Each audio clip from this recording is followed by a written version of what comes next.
Pagbasa mula sa unang aklat ni Samuel. Ngayoy, magdala ka ng langis at pumunta ka kay Jesse na taga Bethlehem, sapagkat pinili ko upang maging hari ang isa sa kanyang mga anak.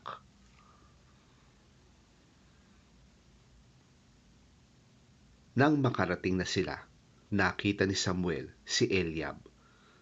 Pinagmasdan niya ito at sinabi sa sarili, "Ito na nga ang pinili ni Yahweh para maging hari." Ngunit sinabi sa kanya ni Yahweh, "Huwag mong tingnan ang kanyang taas at kakisigan, sapagkat hindi siya ang pinili ko."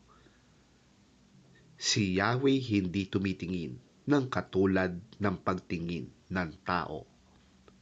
Panlabas na anyo ang tinitingnan ng tao, ngunit sa puso tumitingin si Yahweh.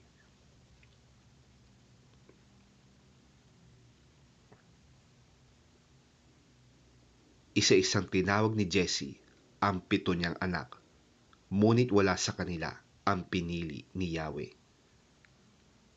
Kaya't tinanong ni Samuel si Jesse, "Mayroon ka pa bang anak na wala rito?" "Mayroon pang isa, ang bunso na nagpapastol ng mga tupa," sagot ni Jesse. Sinabi ni Samuel, "Ipasundo mo siya. Hindi natin sisimulan ang paghahandog hanggat hindi siya dumarating." At sinundo nga ang anak na ito ni Jesse. Siya'y makisig na binatilyo, malusog at maganda ang mga mata. At sinabi ni Yahweh kay Samuel, "Siya ang pinili ko, buhusan mo siya ng langis." Kinuha ni Samuel ang sungay na sisidlan ng langis, at binuhusan niya si David ng langis sa harapan ng kanyang mga kapatid. At nilukuban si David ng Espiritu ni Yahweh. Mula noon, sumakanya na ang Espiritu ni Yahweh.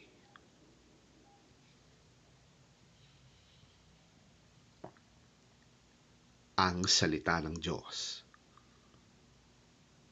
Salamat sa Diyos.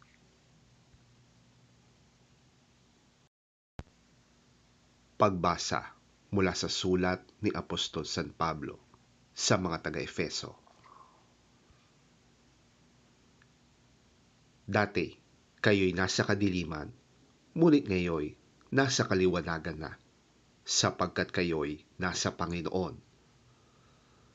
Mamuhay kayo ngayon ng nararapat sa mga taong nasa liwanag, sapagkat pawang mabuti, matuwid at totoo ang ginagawa ng namumuhay sa liwanag. Pag-aralan ninyo kung ano ang kalugod-lugod sa Panginoon. Huwag na kayong makikisama sa mga taong gumagawa ng mga bagay na walang ibinubungang kabutihan. Sa halip ay ibunyag ninyo ang mga yon. Kahiya-hiyang mabanggit man lamang ang mga bagay na yon na ginagawa nila ng lihim. Ang lahat ng nalalantad sa liwanag ay nakikilala kung ano talaga ang mga yon, at nalalantad ang lahat dahil sa liwanag. Kaya't sinasabi, "Gumising ka, ikaw na natutulog. Bumangon ka mula sa libingan at liliwanagan ka ni Kristo."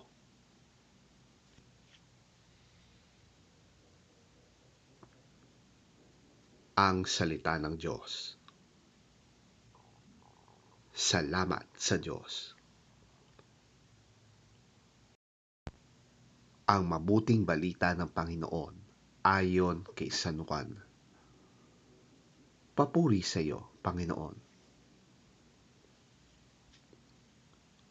Sa paglalakad ni Jesus, nakita niya ang isang lalaking ipinanganak na bulag. Tinanong siya ng kanyang mga alagad, "Guro, sino po ang nagkasala at ipinanganak na bulag ang lalaking ito? Siya ba o ang kanyang mga magulang?" Sumagot si Jesus, "Ipinanganak siyang bulag hindi dahil sa nagkasala siya o ang kanyang mga magulang, kundi upang mahayag ang kapangyarihan ng Diyos sa pamamagitan niya. Kailangang gawin natin ang mga ipinapagawa ng nagsugo sa akin habang umaga pa. Malapit na ang gabi at wala nang makahagawa pagsapit niyon. Habang ako'y nasa sanlibutan, ako ang ilaw ng sanlibutan." Pagkasabi nito, dumura si Jesus sa lupa at gumawa ng putik. Pagkatapos, ipinahid niya ito sa mata ng bulag. Sinabi ni Jesus sa bulag, "Pumunta ka sa deposito ng tubig sa Siloe at maghilamos ka roon." Ang kahulugan ng salitang Siloe ay sinugo. Ganoon nga ang ginawa ng bulag. Nang magbalik siya, ay nakakakita na.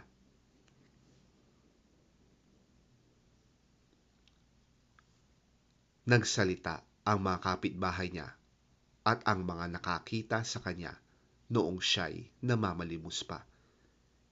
"Hindi ba yan ang pulubing bulag?" Sumagot ang ilan, "Yan nga." Sabi naman ng iba, "Hindi, kamukha lang."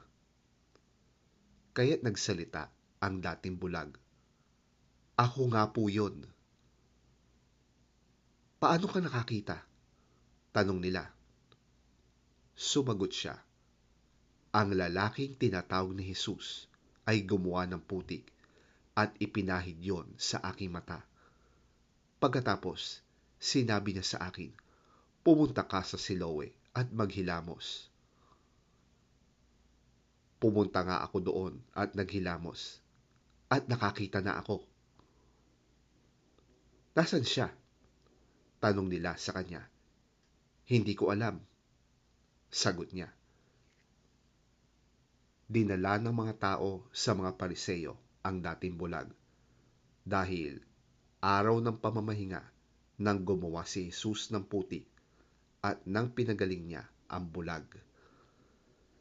Tinanong din siya ng mga Pariseo kung paano siya nakakita. Kaya't sinabi niya sa kanila, "Pinahiran niya ng putik ang aking mga mata. Ako'y pinaghilamos at ngayoy nakakakita na ako."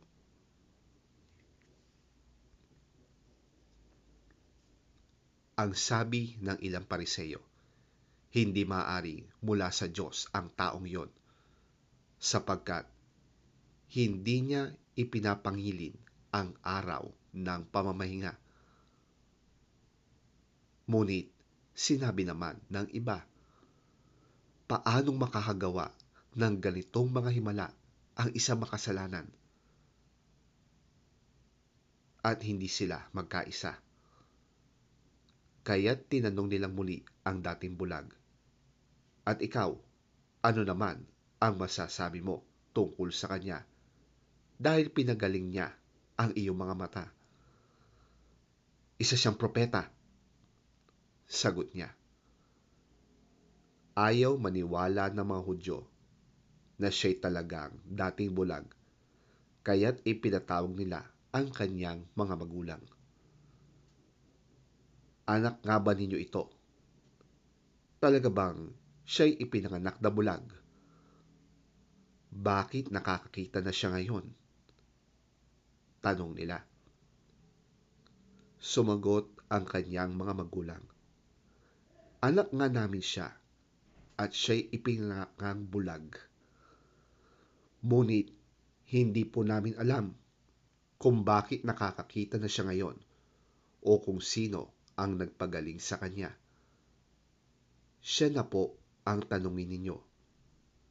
May sapat na gulang siya at makakapagsalita na para sa kanyang sarili.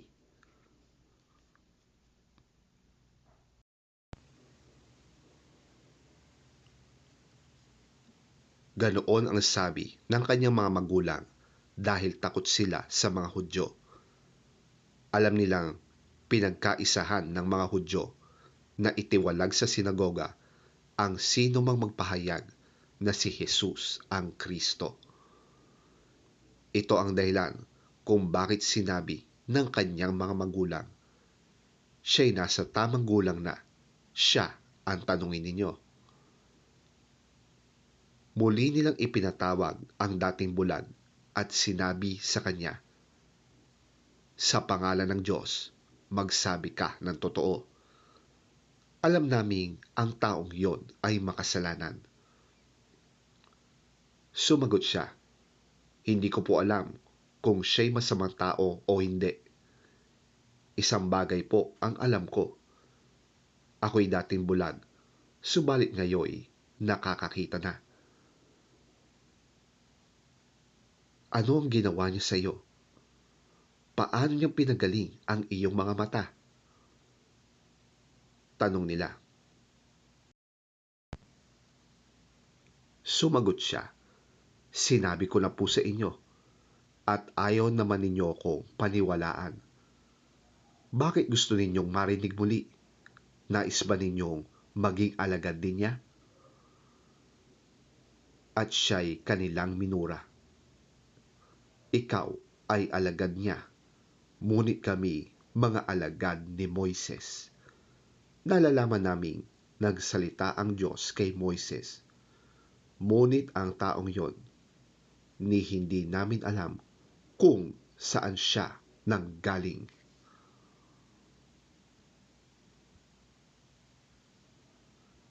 Sumagot ang lalaki, yan nga po ang nakapagtataka.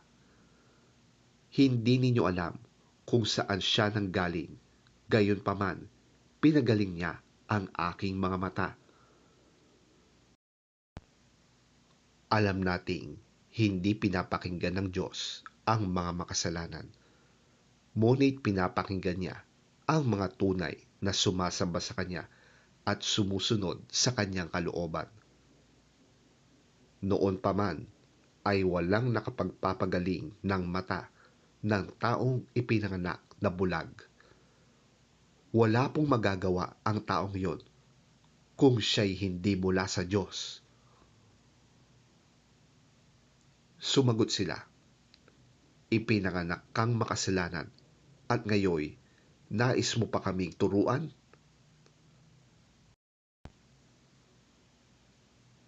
At siya'y kanilang itiniwalag.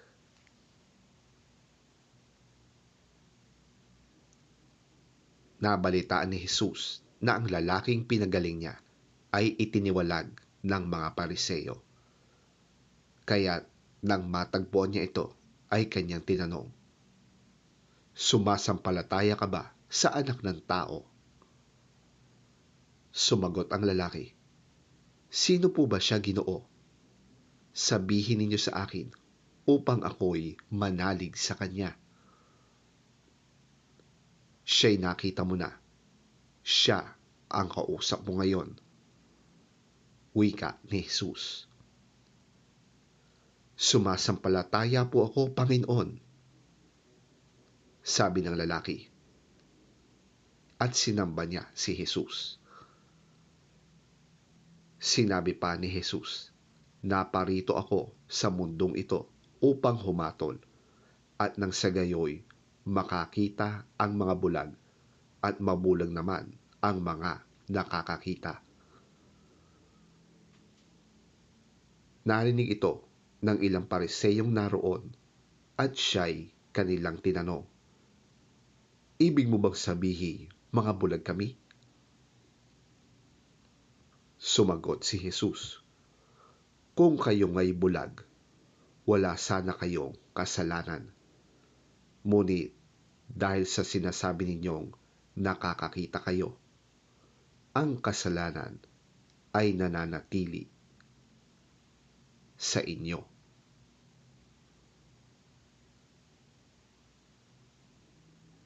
Ang mabuting balita ng ating Panginoon. Pinupuri ka namin, Panginoong Hesukristo.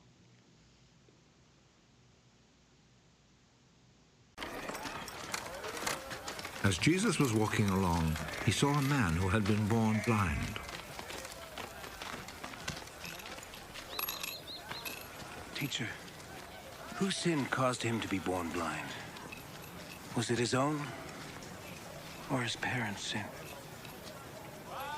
His blindness has nothing to do with his sins or his parents' sins. He is blind so that God's power might be seen at work in him. As long as it is day, we must keep on doing the work of him who sent me. Night is coming, when no one can work. While I am in the world, I am the light for the world.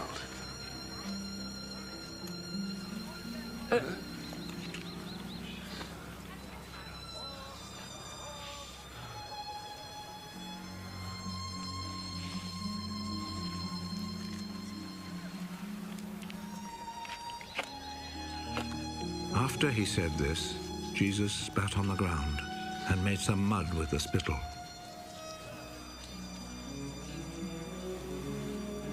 He rubbed the mud on the man's eyes.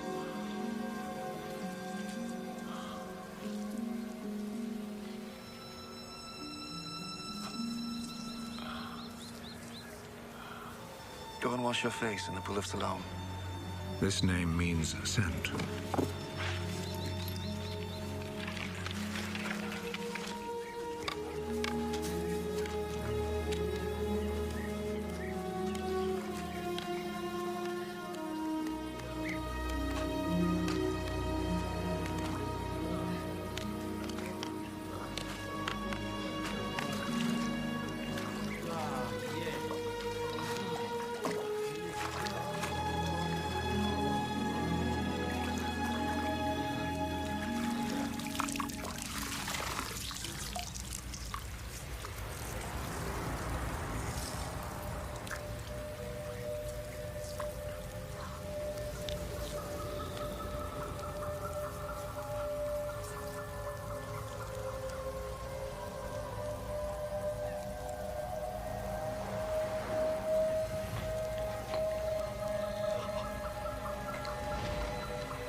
So the man went, washed his face, and came back, seeing.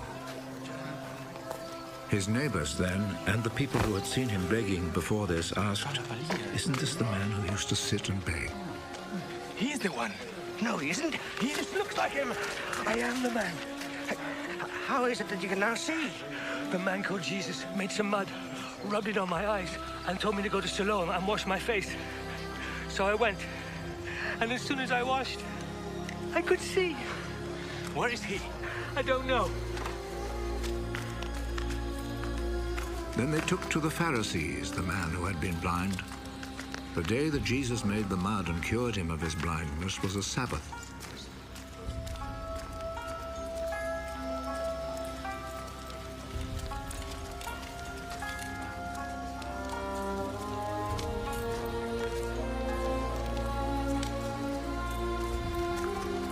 The Pharisees then asked the man again how he had received his sight. He put some mud on my eyes. I washed my face, and now I can see. The man who did this cannot be from God, for he does not obey the Sabbath law.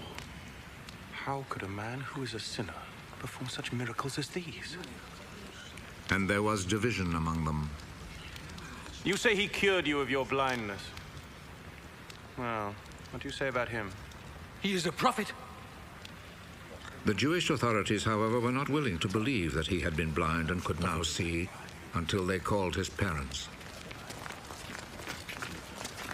Is this your son? You say that he was born blind. How is it then that he can now see? We know that he is our son, and we know that he was born blind. but we don't know how it is that he is now able to see, nor do we know who cured him of his blindness.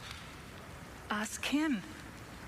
He is old enough and he can answer for himself. His parents said this because they were afraid of the Jewish authorities, who had already agreed that anyone who said he believed that Jesus was the Messiah would be expelled from the synagogue. That is why his parents said, "He is old enough, ask him." A second time, they called back the man who had been born blind. Promise before God that you will tell the truth. We know that this man who cured you is a sinner. I do not know if he's a sinner or not. One thing I do know. I was blind. And now I see.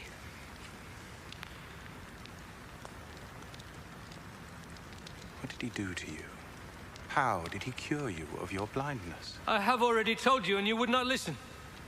Why do you want to hear it again? Maybe you too would like to be his disciples. They insulted him and said, You are that fellow's disciple. But we are Moses' disciples. We know that God spoke to Moses. As for that fellow, however, we do not even know where he comes from. What a strange thing that is. You do not know where he comes from, but he cured me of my blindness. We know that God does not listen to sinners. He does listen to people who respect him and do what he wants them to do. Since the beginning of the world, nobody has ever heard of anyone giving sight to a person born blind. Unless this man came from God, he would not be able to do a thing! You were born and brought up in sin! And you are trying to teach us.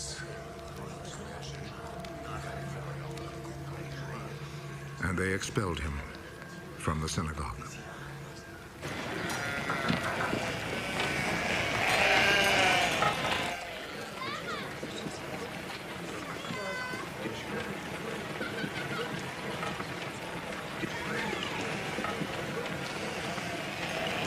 When Jesus heard what had happened, he found the man. Do you believe in the Son of Man?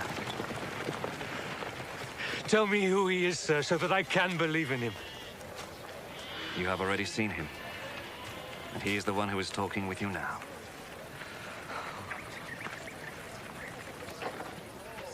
I believe, Lord. And he knelt down before Jesus. I came to this world to judge, so that the blind should see, and those who see should become blind. Some Pharisees who were there with him heard him say this and asked him, Surely you don't mean that we are blind too?